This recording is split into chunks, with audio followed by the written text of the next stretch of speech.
In 1915, 28 men were trapped at the bottom of the world. Their ship had just been crushed to splinters by 1 million tons of ice. There was no radio, no rescue. No one on Earth even knew where they were.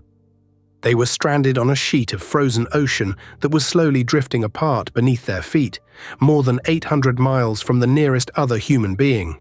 By every law of probability, all of them should have died out there. Not one of them did. This is the greatest survival story ever told, and the man who pulled it off never lost a single life. His name was Ernest Shackleton. By 1914, he was already famous, an explorer who had once come within 100 miles of the South Pole and then turned back rather than march his men to their deaths. But the pole had been claimed by others, so Shackleton set his eyes on the one prize left in the world, to be the first to cross the entire continent of Antarctica on foot, coast to coast, 1,800 miles through the most lethal terrain on the planet.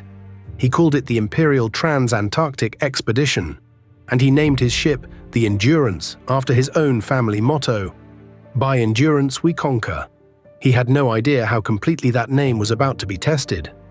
They sailed south in the summer of 1914. By January 1915, just one day's sail from the continent, the Endurance pushed into a sea choked with floating ice, and then the sea froze solid around her. The temperature dropped, the ice pressed in from every side, and the ship simply stopped, locked in place like a nut inside a shell. Shackleton waited for a shift in the wind to set her free. It never came. Instead, the whole frozen ocean began to drift, carrying the trapped ship with it, north, away from land, for 10 long months. Then the polar winter arrived, and the sun disappeared completely for weeks on end, leaving the men in a frozen darkness lit only by the stars and the ghostly green curtains of the southern lights. They kept their spirits up however they could, racing the sled dogs across the ice, singing in the cramped cabins, holding mock trials and concerts, and the expedition's photographer, a fearless man named Frank Hurley, would later dive again and again into the flooded, sinking wreck to rescue his fragile glass photographic plates. It is the only reason we can still look into their faces today. The men waited too. They played football on the ice. They trained the sled dogs. They kept a strict daily routine. Because Shackleton understood something most leaders never learn. In a crisis, morale is survival.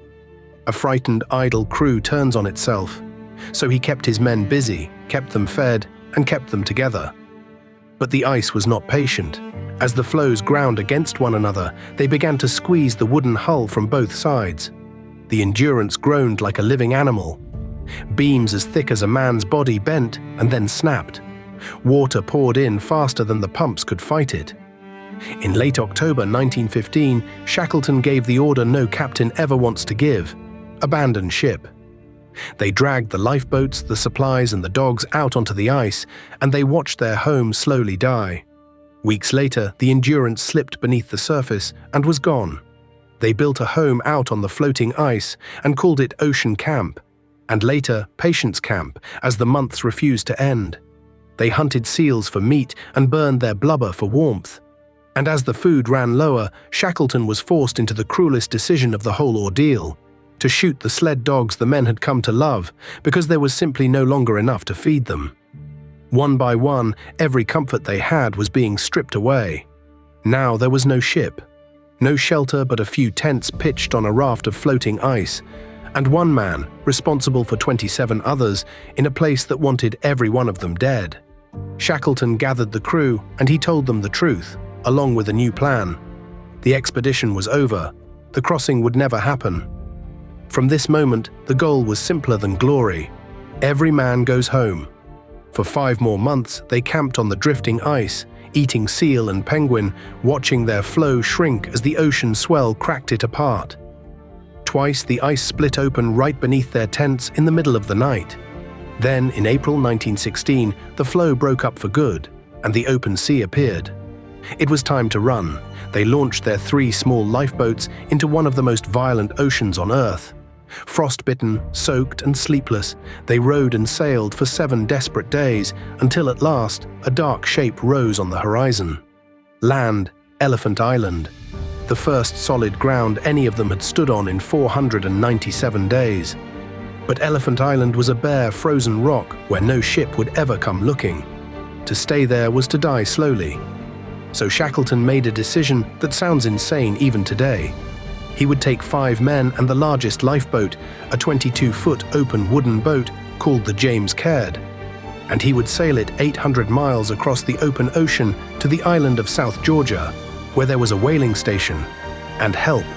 800 miles, through the stormiest stretch of water on the entire planet, in a boat smaller than some living rooms, in the dead of winter. For 16 days, the 6 men were hurled across mountainous waves, bailing water without rest, as ice built up on the hull and threatened to flip them over. On the worst night of all, Shackleton saw a line of clear sky behind them and shouted that the weather was finally breaking, and then realized in horror that it was not sky at all. It was the foaming crest of a wave so enormous he had never seen its equal in 26 years at sea. It hit them like a collapsing building, half filling the boat in an instant, and the 6 of them bailed in the freezing black water as if their lives depended on it. Because they did, and somehow they stayed afloat. Their navigator, Frank Worsley, caught sight of the sun only a handful of times through the storm. And on each of those brief glimpses, with a soaking wet instrument and frozen fingers, he had to find one tiny island in a vast and empty sea. Miss it, and the next land was 4,000 miles away. He did not miss. They reached South Georgia half dead, and then realized they had landed on the wrong side. The whaling station was on the far coast, and their battered boat could go no further. Between them and rescue stood a wall of uncharted mountains and glaciers that no human being had ever crossed, so Shackleton and 2 of his men simply started walking. For 36 hours straight, no sleep, no map, no proper gear, with screws torn from the boat hammered into their boots for grip, they climbed over the frozen spine of the island. At one point, trapped on a ridge as night closed in and the cold began to kill them, Shackleton chose to slide blind down an unknown slope in the dark rather than freeze in place. And somehow he lived. When 3 ragged, blackened, frostbitten figures finally staggered into the whaling station, the first people to see them did not recognize them as human. But Shackleton was still not finished. 22 of his men were back on Elephant Island, waiting. He had left them in the care of his most trusted man, Frank Wild. And to keep their hope alive through the endless freezing wait, Wild did something quietly extraordinary. Every single morning, he ordered the men to roll up their sleeping bags and pack their few belongings, because he told them the boss might come for them today. So be ready. For 4.5 months, every morning, he said the same thing. 3 times he set out to reach them. 3 times the sea ice turned him back. He refused to quit. And on the 4th attempt, in August 1916, his rescue ship finally broke through. The men on the island had survived 4.5 months under 2 upturned lifeboats. When they spotted the ship, they ran to the shore. Shackleton stood at the bow and he counted them. 1 by 1 by 1. 22. Every one of them alive. Every single man who had sailed south on the Endurance came home. Shackleton never did cross Antarctica. By the measure he set out with, the entire expedition was a complete failure. And yet it is remembered as one of the greatest triumphs in human history, because somewhere out on that ice, the goal quietly changed. It stopped being about the glory and it started being about the people. A leader is not measured by the prize they reach. They are measured by who they bring back. Shackleton brought back all of them. If stories like this one stay with you, subscribe. There's a new one every week. This has been The Drawn Past. Next on The Drawn Past, the real prince behind Dracula. The truth is worse than the legend.